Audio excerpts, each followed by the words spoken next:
De acordo com a Sociedade Brasileira de Estudos da Dor, 60 milhões de brasileiros sentem dor de alguma forma crônica, ou seja, dores que persistem por mais de 3 meses.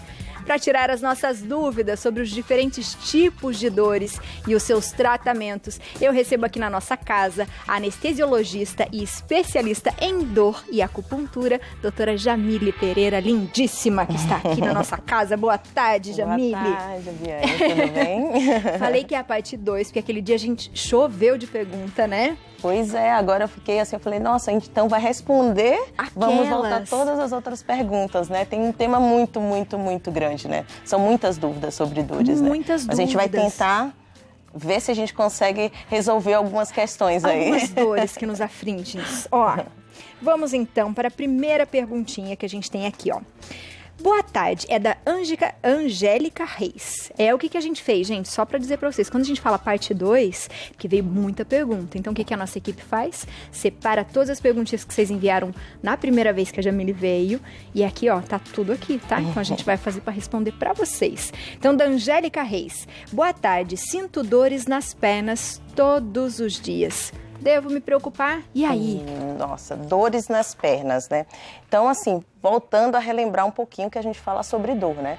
Todo paciente que chega de dor, a gente tem que examinar, a gente tem que entender a história do paciente, a gente tem que ver onde era essa dor, como é essa dor, o que está associado a essa dor. Dor nas pernas podem ser muitas causas. Até dor na coluna pode dar dor nas pernas, irradiar. Dor no joelho pode dar dor nas pernas. Dor muscular pode dar dor nas pernas, né? Sentir essa dor todos os dias, você precisa associar o quê, né? O que está acontecendo para aí. Então, normal realmente não é, né? A gente precisa, sim, tentar entender o que o corpo está querendo dizer com essa dor todos os dias nas pernas, né? É, boa. Então, nem sempre dói as pernas e realmente o problema está ali. Exatamente, né? Boa. Agora, é uma outra pergunta que é da Amélia. Boa tarde, meu nome é Amélia. Eu tenho problemas sérios de coluna. Sinto dor todos os dias. Já cansei de fazer fisioterapia e não adianta. E aí? Olha, Amélia, vamos lá. A depender, vou te pedir perguntar qual a idade da Amélia, né? Verdade, pra gente tentar entender. Também. Quando a gente fala em dor na coluna, assim, a gente também vem para outra. Uma vez a gente fez uma pauta só sobre dor lombar, a gente ficou aqui discutindo muitos minutos sobre isso, né? Então a gente pode pensar em hérnia, né? Em hérnia de disco. A gente pode pensar até em osteoartrite, é uma artrose de coluna, muito comum, por isso que eu pensei na idade da Amélia, né? Muito comum na mulher de maior idade, né? Então é uma degeneração da articulação e deformidades ósseas, que faz o famoso bico de papagaio. Todo mundo já deve ter ouvido aquela que faz um raio-x e fala, nossa, doutora, eu tenho bico de papagaio. Isso pode causar, sim, dor crônica na coluna. A dor que dá todo dia na coluna, então a gente tem que tentar entender o motivo e aquilo que a gente sempre fala. Tem alguns pontos que eu vou sempre falar aqui, que são exercícios físicos, controle de peso. Quando eu falo controle é porque a gente precisa também conhecer o nosso corpo, saber? Não precisa todo mundo ter uma mesma medida, né? Não é pra gente ter uma medida igual, exatamente, igual, estamos né? discutindo muito sobre isso, mas nosso corpo às vezes sente, então a gente percebe quando o nosso corpo está sentindo, né? Ele está sofrendo e a gente tem que conseguir sim ter esse controle numa alimentação mais balanceada e movimentar o nosso corpo. Então a gente pode dar algumas dicas dessa aí para a Amélia, né? Primeiro, vamos ver, será que ela tem alguma coisa na coluna? Já fez algum exame? Já procurou algum médico? Toma alguma medicação por conta, né? Ou se já procurou. Então, a gente tem algumas dicas básicas, sim, para dar para a Amélia, né?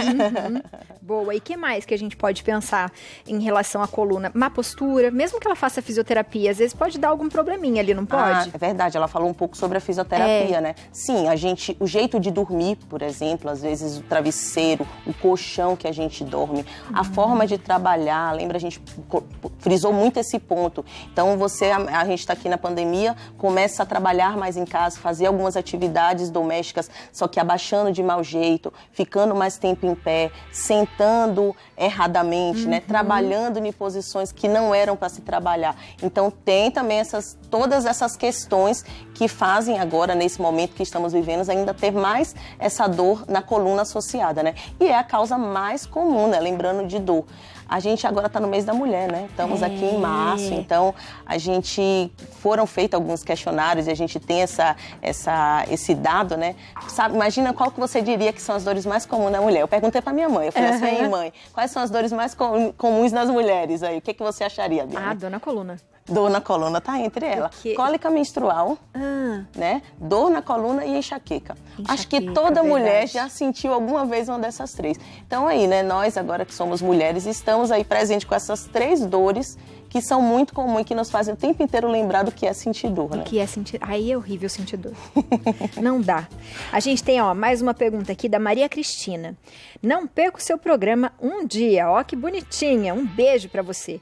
Gostaria de saber qual a diferença de bursite e dor no braço e pescoço. Interessante essa pergunta. Primeiro vamos ter que explicar o que é bursite, né? Bursite é uma bursa, então ela é uma bolsa, né? Pelo nome, uma bolsa sinovial. Ela é como se fosse uma proteção, uma almofadinha que faz aqui na região da articulação para evitar impacto no tendão e nos ossos, né? Então a gente tem bursa em várias articulações. Quais são as bursite? É quando tem uma inflamação nessa bolsa. Então, uma inflamação nessa bursa, né?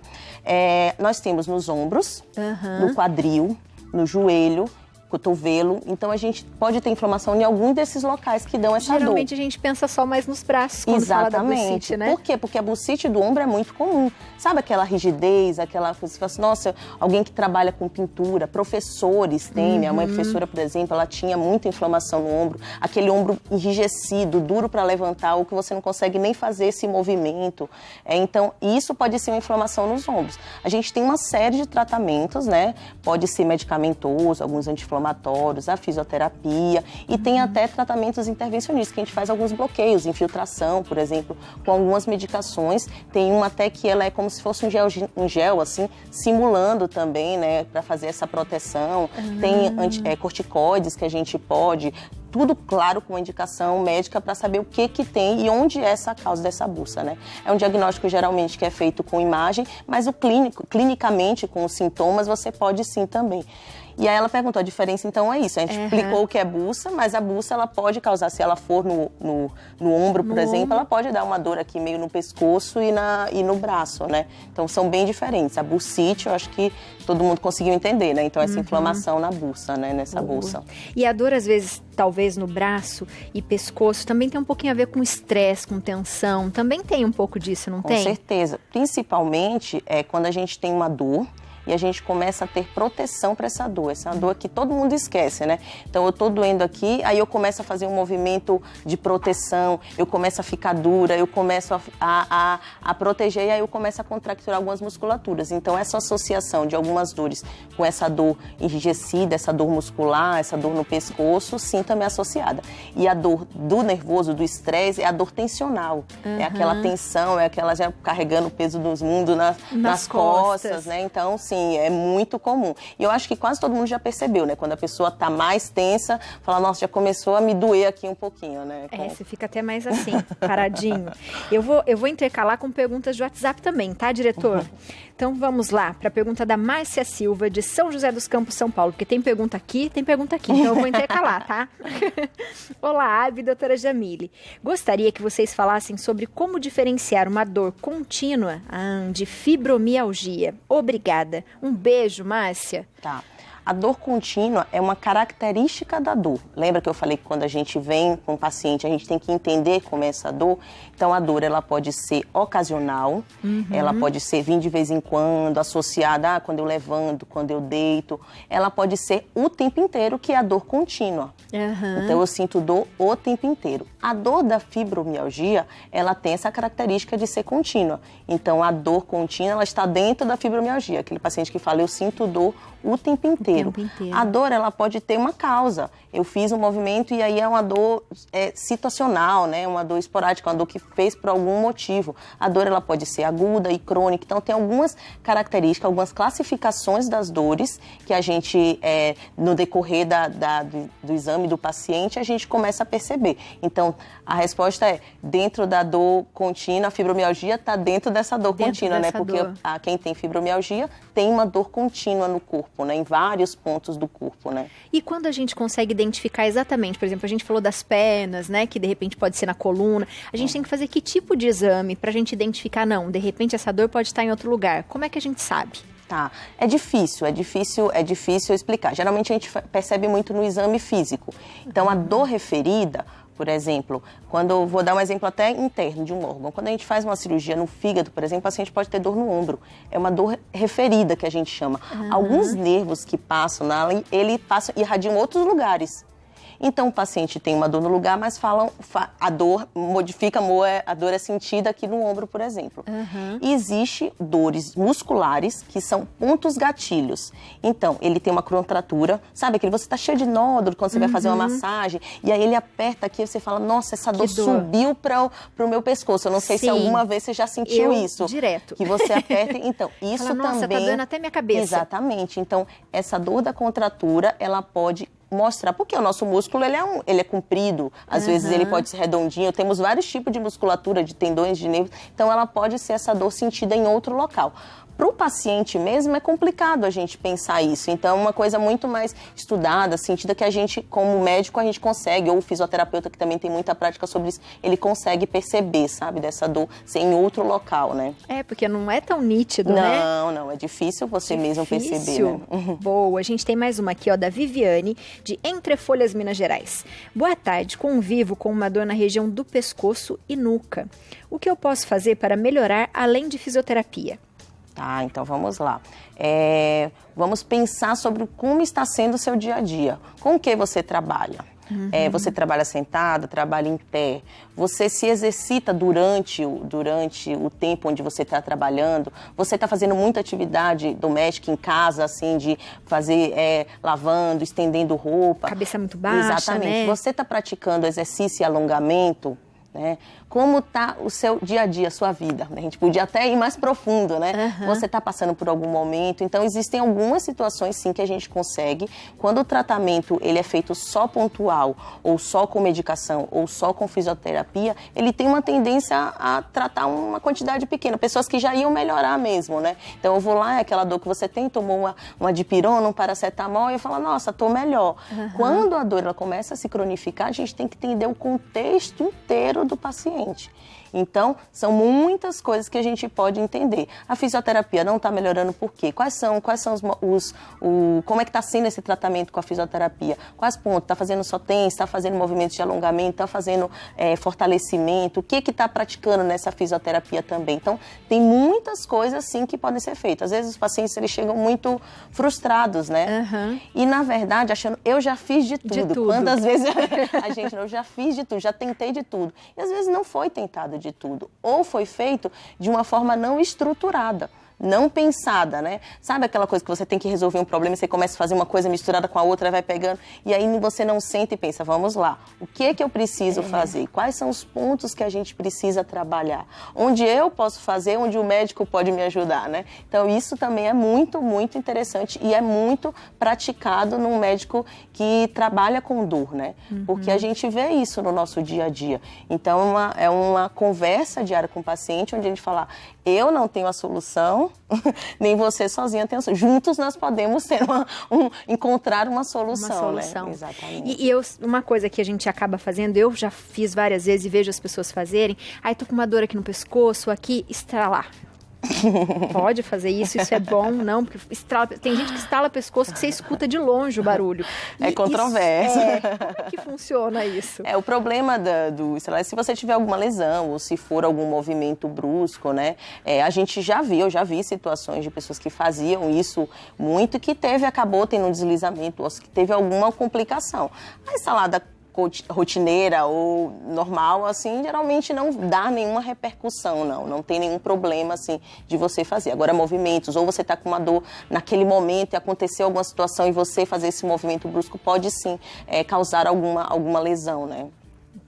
Boa. Vou fazer mais uma pergunta aqui, ó. Boa tarde, tenho 46 anos, sinto muita enxaqueca e dores no corpo, próximo à menstruação. Isso pode ser menopausa? Meu nome é Ana, amo a programação da TV Aparecida. Um beijo pra você, Ana. E aí, pode ser?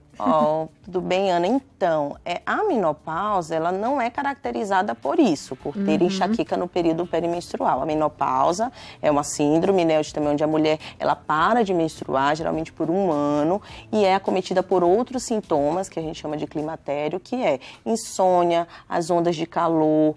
A enxaqueca pode estar dentro, um cansaço, alterações de humor. Lembra muitas coisas aí, né? Quando a gente fala de menopausa. Dores, pioras das dores, porque tem alteração hormonal. Então, alguns hormônios são associados à dor, né? A aumento de dor, da sua sensação de dor. Então, isso sim a gente pode considerar menopausa. A enxaqueca só por si, ela não pode ser considerada um sintoma da menopausa, até porque muitas mulheres têm enxaqueca nesse período perimenstrual por alteração hormonal e todas as outras coisas também, né, associada. Então, ela só por si não é um sintoma, ainda não é um indício de menopausa, né, só a enxaqueca. E às vezes é interessante ela até procurar o ginecologista, porque se ela não tinha, né, e começou a ter... Agora. Com certeza, toda enxaqueca que começa de uma forma aguda, numa idade mais tardia, um sintoma, às vezes ela usou o termo enxaqueca e ela nem sabe se é enxaqueca, né, porque é uma dor de cabeça, né. Então, todos não tinha num que começou de repente, está associado sim, muito bem lembrado, precisa sim investigar e precisa ver com o seu ginecologista se você já está chegando nesse período mesmo da menopausa, que é muito importante para a mulher perceber que você está... Porque às vezes você está sentindo um monte de coisa e você nem sabe que você está passando por isso, né? Então você ter esse acompanhamento com o ginecologista para poder saber que você está chegando nesse período é muito importante para a gente se preparar, né? A gente precisa estar preparada, Precisa estar né? preparado. A gente nunca vai estar, mas a gente precisa, tá, gente? Boa tarde. É verdade que os analgésicos mascaram a dor, mas não melhoram? É da Luísa Deonato. Boa pergunta, hein? E aí? Vamos lá. Não, vamos dizer assim, os analgésicos, eles tratam a dor, então eles tiram a dor. Quando a gente usa o termo mascarar a dor, é quando a gente a dor está sendo algum sintoma de algo. Então, por exemplo, você está sofrendo, você está com uma colecistite, uma inflamação na sua vesícula, que precisa operar. Então, você começou a sentir uma dor na barriga, você toma um remédio. Aí você toma outro remédio e aquela dor não está melhorando. E isso sim, ele pode estar mascarando um outro sintoma e isso precisar piorar. Mas a gente não pode dizer que o remédio, ele está mascarando a sua dor, porque o medicamento, ele é um tratamento para dor, então a gente usa ele para tratar. Ele está mascarando quando ele está sendo usado de modo errado. Quando ele está sendo prescrito, às vezes o uso sem prescrição, o uso por muito tempo, o uso exagerado, porque a gente vê histórias, às vezes, de abuso de algumas medicações, né? Principalmente os opioides, né? Que algumas pessoas, né, passam por essa doença, né, por esse transtorno. Então, isso sim a gente pode considerar que ele está mascarando. Ele não é vilão. Ele pode ser usado sim a nosso favor, né? Mas ele tem que tomar cuidado para quando ele está sendo usado, por quanto tempo está sendo usado, para que está sendo usado, né? Boa. Ai, adorei. E a gente ainda continua com perguntas. Então, assim, como a gente adora quando você vem aqui, você sempre será bem-vinda e a gente tem vários assuntos para falar. E eu gosto muito quando você vem e fala tudo isso pra gente, viu? Acho que uma coisa que é legal a gente falar do analgésico, né, é ler, né? Se eu preciso tomar de 8 em 8 horas, tomei, faz 1 hora que eu tomei, não passou a dor, aguenta aí, né? Espera mais um pouco, não vai fazendo esse uso incorreto, né? Boa. E ó, você ainda tem mais dúvida? Quer saber um pouco mais? Então aproveita, entra no Instagram da doutora, @anestesia_edor, tudo com underlinezinho assim, ó. Aproveita, acessa lá, faz pergunta pra ela, que ela vai responder pra vocês, tá? E ela já vai voltar pra gente também. Loguinho. Então a gente vai fazer um monte de perguntas. O telefone é o 11 97230 8525. Jamile, um beijo. Volte sempre. Obrigada, à nossa casa, Eliane, viu? pode deixar que eu volto. Por favor, tire as nossas dores, não é?